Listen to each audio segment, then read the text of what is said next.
I'm Claire Whitman, 33 years old, and last spring, I stood in my grandmother's living room, surrounded by every relative I'd ever grown up trying to please, when my older sister Rachel, the golden child, the lawyer, the one everyone leaned toward at dinner, announced she was tripling my rent. $6,800 a month, she said without blinking. I'd been living in one of Grandma's old buildings quietly, responsibly for years. No one spoke.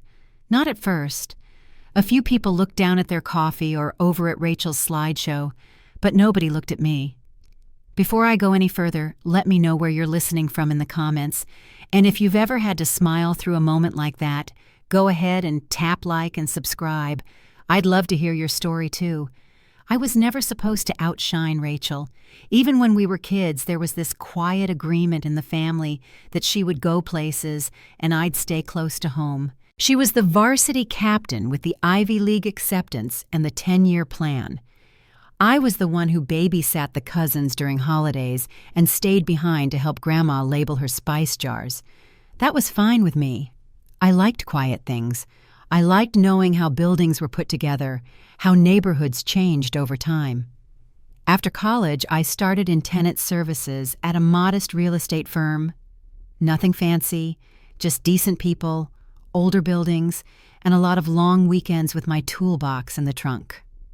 Our family always made a big deal about effort. Grandma used to say that showing up every day mattered more than shouting about it. But over time, that got twisted. Somewhere along the way, effort started meaning resumes and six-figure job titles and weddings with signature cocktails.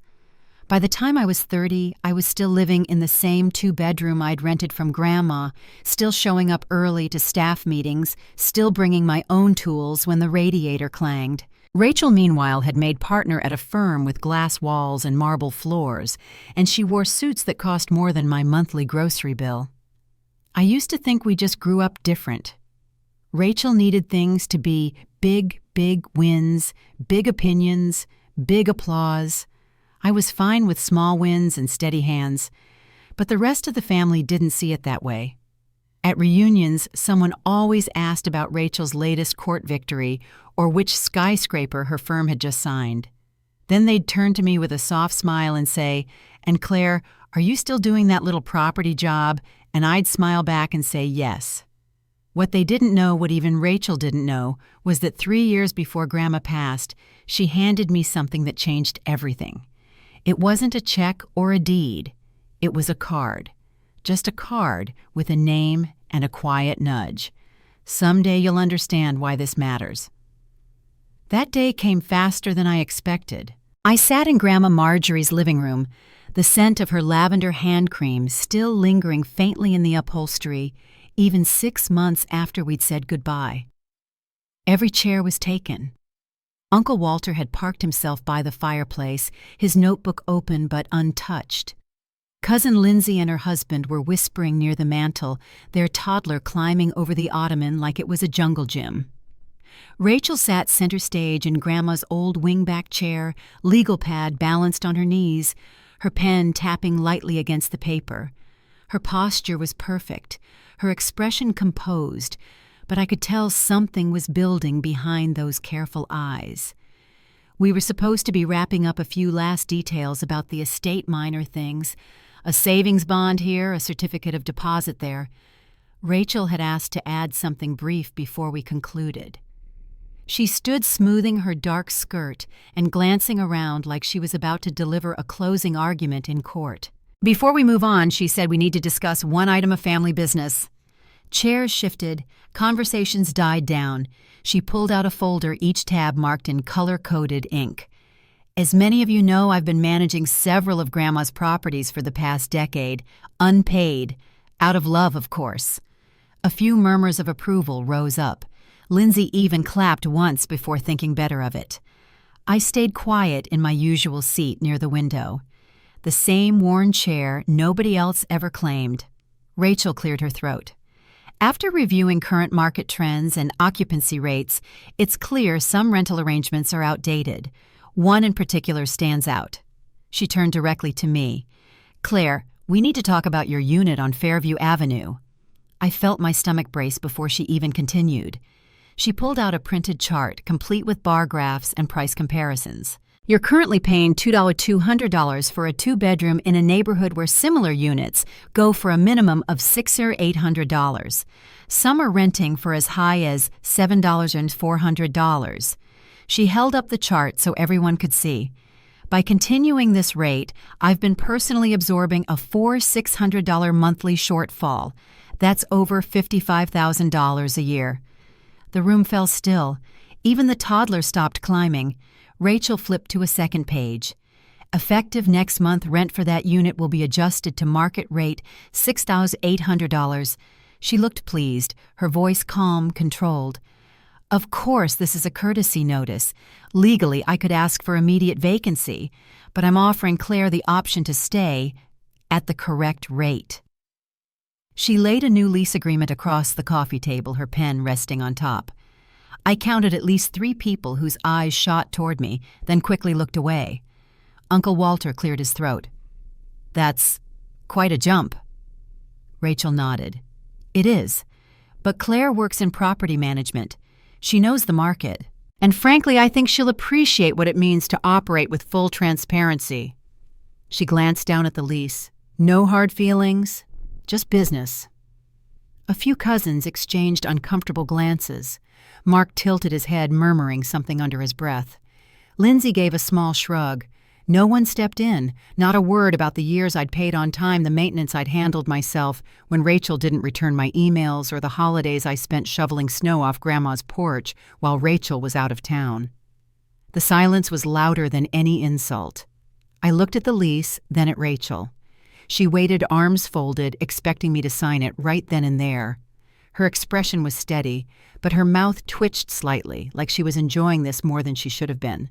You always say you know real estate, she added louder now. Well, here's your chance to prove it. Someone chuckled. I didn't look to see who. I picked up the lease, flipped through the pages slowly. The numbers were bold, undeniable. Rent due on the first late fee on the 5th month-to-month agreement, voided in favor of a 12-month commitment. I set the packet down. Rachel pressed her advantage. Look, Claire, no one's trying to push you out. But at your current income level, she gave a slight smile, well, it might be time to consider a studio, or roommates, or both.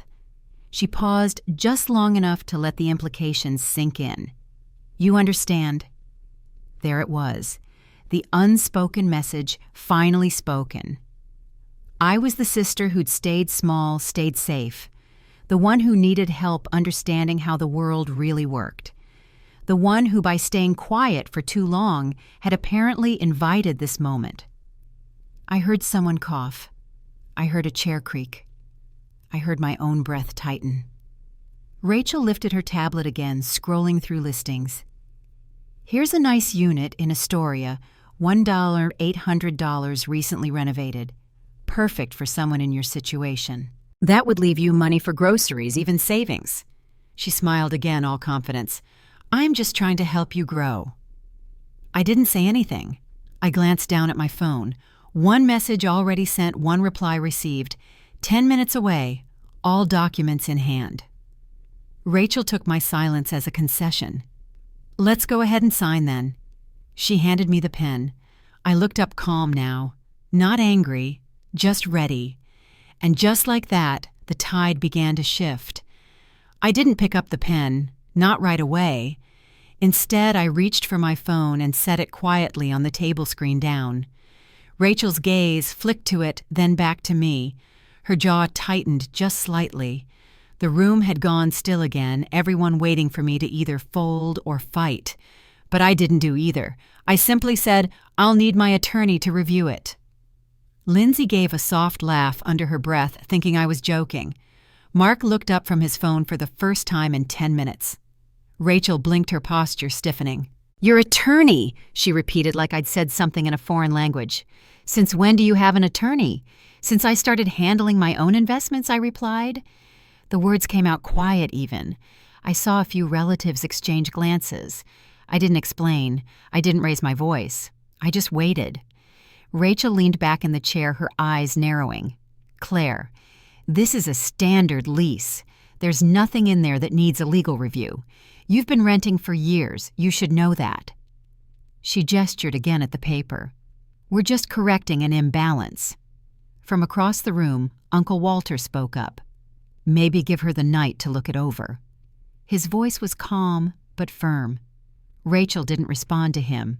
She kept her eyes on me. "I already have interest from a few young attorneys in my firm," she said. "One of them offered $7,500 without seeing the unit. You'll want to act quickly." The sound of a car door closing echoed from outside. Rachel noticed. Her smile thinned. "That must be your lawyer," she said, tone dry. "Let me guess, someone from your firm's HR department." Before I could answer, there was a knock at the front door. I stood without a word and crossed the room. Rachel's voice followed me.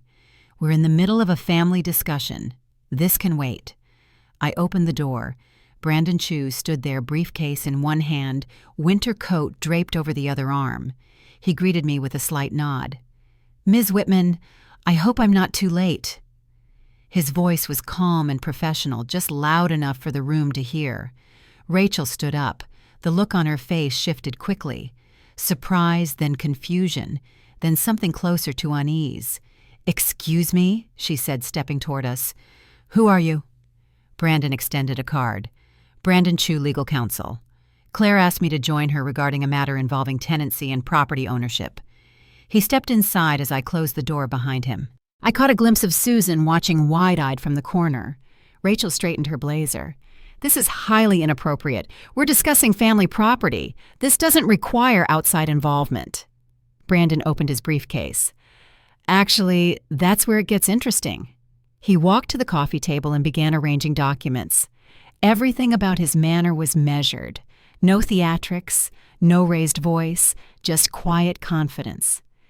"Ms. Whitman," he said, addressing Rachel. "Now you referred to Claire as your tenant. Just to clarify, are you claiming personal ownership of the Fairview Avenue property?" Rachel crossed her arms. "I manage it on behalf of the family trust. I've done so for years." Brandon nodded. "You're listed as trustee, correct?" "That's right." "Good. Because 3 years ago, the trust sold its interest in that property." The room reacted in slow motion. Uncle Walter sat forward. Lindsay frowned. Rachel blinked once. "That's not possible," she said. "I have the documents here," Brandon replied, sliding over a thick folder. "Signed and filed. The trust approved a liquidation of certain underperforming assets. Fairview was among them." Rachel stepped forward and picked up the top page. I watched her eyes move over the heading, her lips tightening as she read. "This sale was made to Riverside Property Holdings." Brandon tapped the next page. "A registered LLC in the state of New York. Active and compliant. Sole member Claire Whitman." She stared at the name. Didn't say anything. Her hands trembled just slightly. "I bought the building," I said, 3 years ago. Rachel didn't respond. The rest of the family did. Mark swore softly. Susan sat back in her chair like she needed a moment to absorb it. Uncle Walter reached for his glasses, squinting at the paperwork, as if it might change what it said. Rachel's voice, when it came, was flat. "That's impossible. I never would have signed off on something like this." "You did?" Brandon said gently. "As trustee, you authorized the sale. It was part of a routine portfolio divestment." "All above board," he paused. "The price was fair. Market value at the time." Rachel flipped back to the cover page. "You tricked me." I met her eyes. I followed the process. She turned to the room. "She's been lying, living like she's broke, collecting family discounts, acting like she can't afford more." "I never asked for a discount," I said. "I just didn't correct your assumptions." Brandon placed one more document on the table. "For the record, Ms. Whitman has paid every month on time. She's handled repairs, maintained the unit, and even improved several common areas at her own expense." Rachel dropped the papers onto the table and stepped back. "So what now?" she asked, her voice tight. "You evict me." I didn't answer. "Not yet." Rachel didn't speak right away. Her eyes scanned the documents again, this time slower. The room was still except for the quiet shuffling of papers and the occasional creak of Grandma's old floorboards. Brandon waited patiently beside the coffee table, his briefcase still open. I stood near the doorway, watching the expressions shift on every face in that room. Confusion, discomfort, a few dawning realizations. Rachel finally looked up. "You bought the building," she said flatly. "You Claire bought it." It wasn't a question. It was the moment something settled in. Her voice was softer now, edged with disbelief. "How did you even afford it?" I walked slowly back toward the center of the room. "Grandma gave me a head start," I said. "Not a fortune, just enough to get serious." I glanced at Uncle Walter, then the others. 3 years ago, she had me help organize her personal files. Tucked inside a folder of handwritten notes was a business card, a name, a contact. She told me to hold on to it. Rachel didn't respond. 6 weeks later, I continued. That same lawyer reached out. Quietly. Not the family firm, her own advisor. Turns out she'd set aside $200,000 in a private account for me. She said she wanted me to use it when the time felt right. Susan folded her arms. "I never heard about that. She didn't tell anyone I said. Just me." Rachel shook her head slowly. "Even if you had that money, it wouldn't be enough.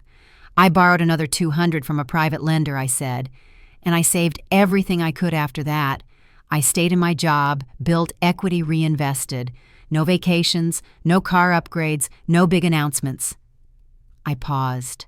I kept my head down and learned from everything you taught me about the market, leases, comps, contracts. "You used what I taught you," Rachel said quietly. "Yes." The words hung there. It wasn't a confession or an accusation, just the truth. Brandon stepped forward. "The Fairview property has appreciated more than 50% since the sale. It's been managed with consistent occupancy and strategic renovations. Ms. Whitman has improved nearly every unit." Lindsay raised her hand slightly. "Wait, every unit?" "Except mine," Rachel muttered. "You declined the updates," I said, keeping my voice steady. "Said you didn't want the hassle of contractors." Rachel looked down again, tapping her fingers against the side of her tablet. "So what now?" she asked.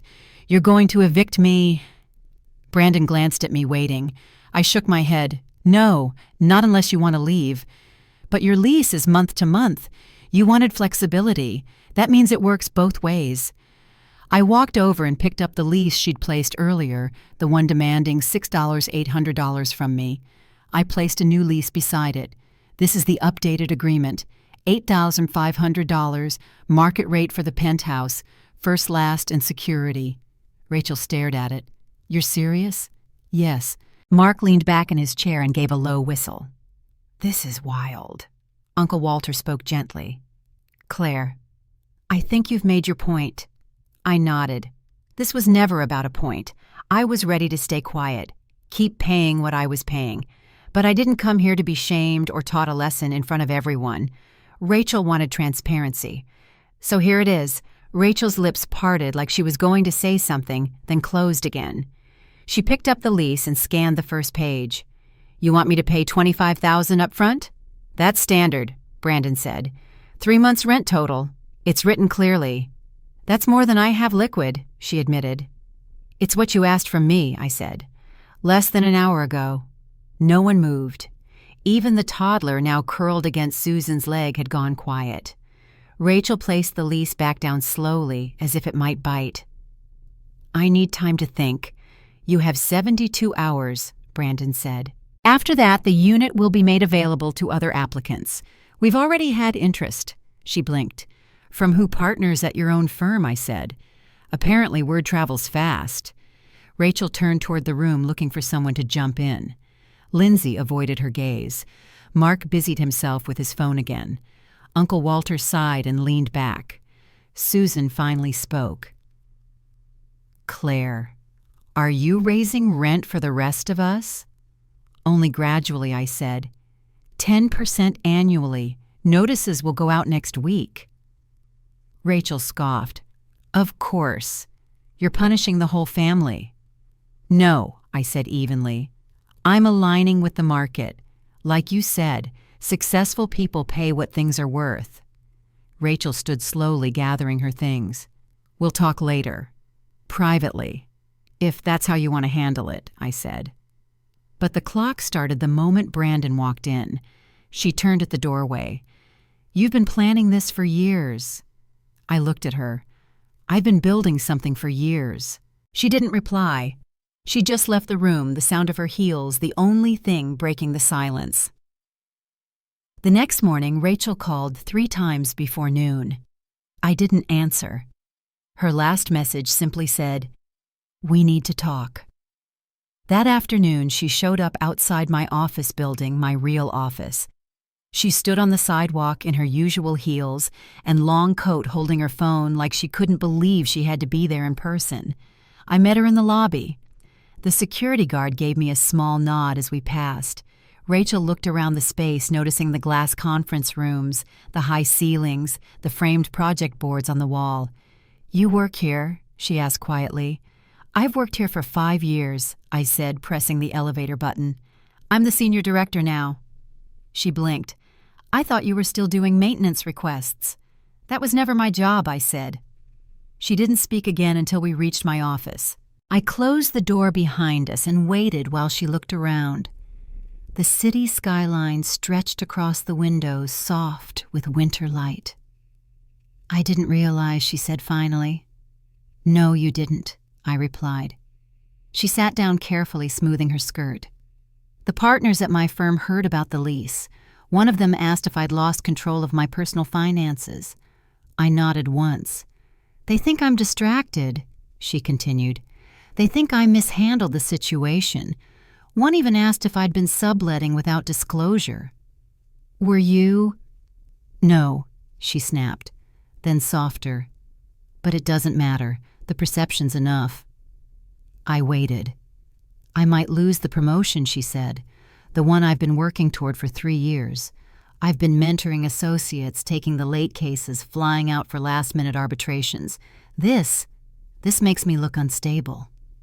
"You brought everyone into that room to watch me fail," I said. "You made sure they had charts, numbers, commentary. You called it a lesson." Her expression cracked. "I was trying to push you. You were trying to prove something I said. And now it's proving something else." She leaned forward. "I'll sign the lease. 8-5. I'll make it work." I opened a drawer and pulled out the form. "You can't afford it," I said. I ran the math. Her eyes narrowed. "Excuse me. You're carrying student loans, car payments, and 3 revolving credit accounts," I said. "I know that because you submitted a rental application. And I pay attention." Her mouth opened, then closed. "Your take-home is just under $11,000 a month," I continued. "After your obligations, you'd be short within 2 months. If you fall behind, I have to serve notice. And then we're both dealing with something public." "You planned this," she said barely above a whisper. "No, you did." We sat there a long moment in silence. "I won't make a scene," she said. "But you're really going to push me out of the place I've lived for 10 years. You're a Harvard-educated lawyer making 6 figures," I said. "You'll be fine. I have nowhere lined up." "You have 60 days," I said. "That's twice what the law requires." She looked away. "There's more," I said. "Your deposit won't cover damages." She snapped her gaze back. "What damages?" "Hidden water issues under the master bath," I said. "From an unpermitted renovation. Your contractor never pulled inspection." "You're blaming me. I'm holding you accountable," I said. "Repairs are estimated at $5,100. She slumped back in the chair. "So I lose my apartment, my promotion, and my savings in the same month?" I said nothing. She stood slowly adjusting her bag. "What are you going to do with the deposit? I've already donated it," I said. "To a scholarship fund for first-generation college students." She didn't reply. "You wanted to teach me how the real world works," I said. "Now you're in it." She opened the door, then paused. "Did you enjoy this?" "No," I said. But I didn't hide from it either. She left without another word. The unit was listed the following week. It rented in 2 days. 2 weeks after Rachel moved out, the penthouse went to a woman named June, a landscape architect who brought fresh-cut flowers to the lease signing. She paid the full rate, smiled through the tour, and thanked me twice for keeping the hardwood floors original. When she moved in, the heavy curtains were gone within a day. By the weekend, I saw planter boxes on the balcony and soft yellow light glowing through the windows each night. The family, of course, heard everything. Derek posted a screenshot of the rental listing on his story captioned, "Did not see that coming." Susan messaged me a long paragraph about how she always believed in me. Lindsay called to ask if her unit would be next. I told her it would increase gradually over the next 2 years. She said that seemed fair. The group chat that had once been full of brunch photos and law firm updates had gone strangely quiet. Uncle Walter sent me a private message the following Sunday. "Your grandmother would have been proud." I didn't reply right away. I just reread it a few times, then marked it unread again. At the office, things shifted too.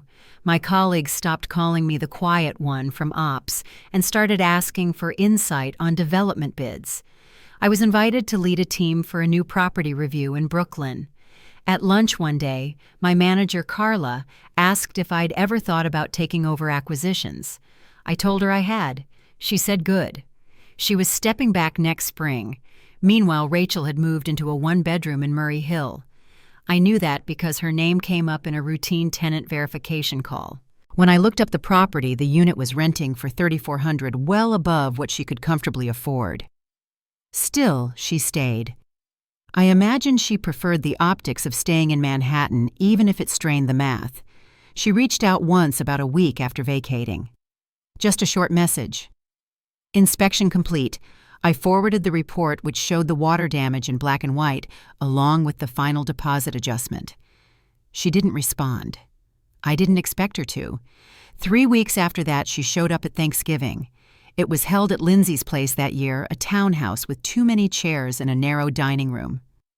Rachel arrived late, wearing a gray wool coat and no makeup, her expression unreadable. She brought a bottle of wine but didn't say much beyond a quiet hello. I stayed near the kitchen, helping plate the pies and refill the coffee. At some point, I noticed Rachel had sat herself at the far end of the table, where Uncle Walter usually sat when he wasn't leading Grace. She kept her eyes on her plate. When someone passed around a tablet showing photos of the new penthouse renovation, she didn't look up. Aunt Teresa leaned over and whispered, "That's your building in that magazine." I nodded. She gave a little shake of her head, then nudged her husband. She really did it. After dessert, I stepped outside for some air. It was cold but quiet. The city sounds softened by the layers of closed windows.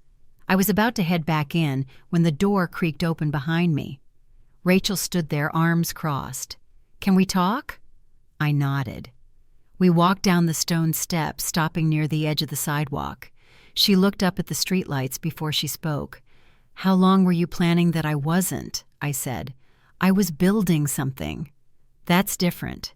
She nodded slowly. "You could have told me. Privately." I met her eyes. "Would you have believed me?" Her mouth pressed into a thin line. "Probably not." We stood in silence. "I was going to keep renting from you," I said.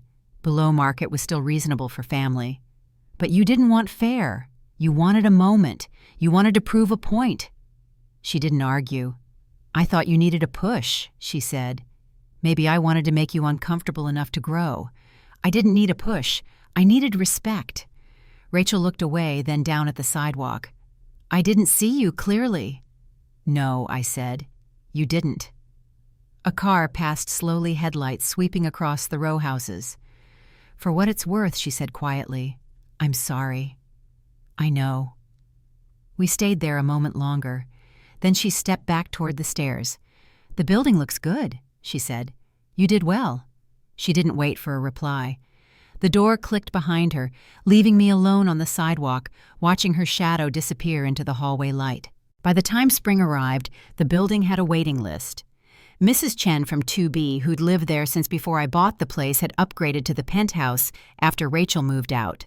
She paid full market rate and sent handwritten thank you notes when the balcony garden was completed. The unit was brighter now. Sunlight poured through the windows where blackout curtains used to hang, and most nights you could see her orchids from the street. Other tenants noticed the changes too. Heating had improved. Repairs were handled in days, not weeks. I hired a full-time maintenance supervisor named Eli, and the hallways were repainted without anyone needing to remind me it had been years. Every time I walked through the lobby, someone nodded, smiled, or called me Ms. Whitman, not realizing I still lived on the second floor. I hadn't planned to raise rent across the board. But once Rachel's story made its way through the extended family and through a few corners of her professional circle, it was harder to keep things quiet. I began getting emails from cousins I hadn't heard from in years. One wanted advice on managing duplex units. Another asked if I was taking investment partners. At Easter held at Aunt Teresa's this year, I brought dessert and a bottle of wine. Rachel wasn't there. Someone said she had a work trip. Someone else mentioned she'd moved again. It wasn't my business anymore. After the egg hunt, Uncle Walter pulled me aside near the coat rack. "She ever say anything else?" he asked, meaning Rachel. "Not really," I said. "She signed the move-out forms. That was the last official thing." He nodded slowly. "She's proud, like your grandmother was in her own way. Stubborn, too." "I know." He looked at me a long moment. "What you did, it wasn't revenge. It was setting the record straight." I didn't respond. I just handed him his coat and stepped back into the hallway. Back at the building, I settled into a routine. Lease renewals came in batches. Some family tenants chose to move out. Others agreed to the gradual increase, thanking me for the notice and the professionalism. I kept it simple, 10% annually, capped at fair market. No surprises, just the same standards I applied to everyone else. One afternoon, Brandon Chu called to finalize the paperwork on a small 4-unit brownstone I'd been eyeing in Park Slope.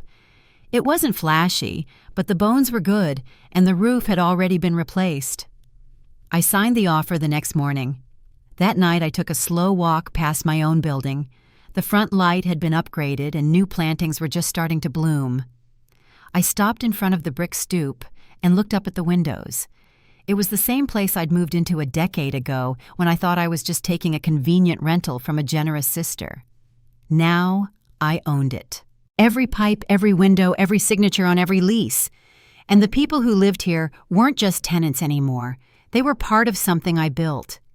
Inside my unit, the place hadn't changed much. Same layout, same light switches, but everything felt different now.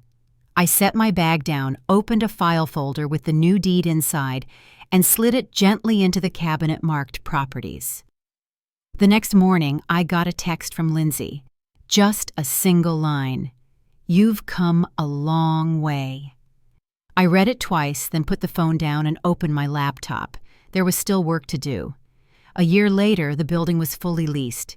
June's balcony was now a small jungle of flowering vines and herbs, and her welcome mat read, "Home is earned." Mrs. Alvarez from 1C had become the unofficial lobby greeter, offering tea to new tenants when the elevator ran slow. Even Eli, the maintenance lead, left a little Bluetooth speaker tucked behind the front desk, playing soft jazz most afternoons. Rachel and I met for coffee now and then, not regularly and never without some pause between messages. She still worked at her firm. She kept the title, though the promotion never came. She didn't talk much about that part.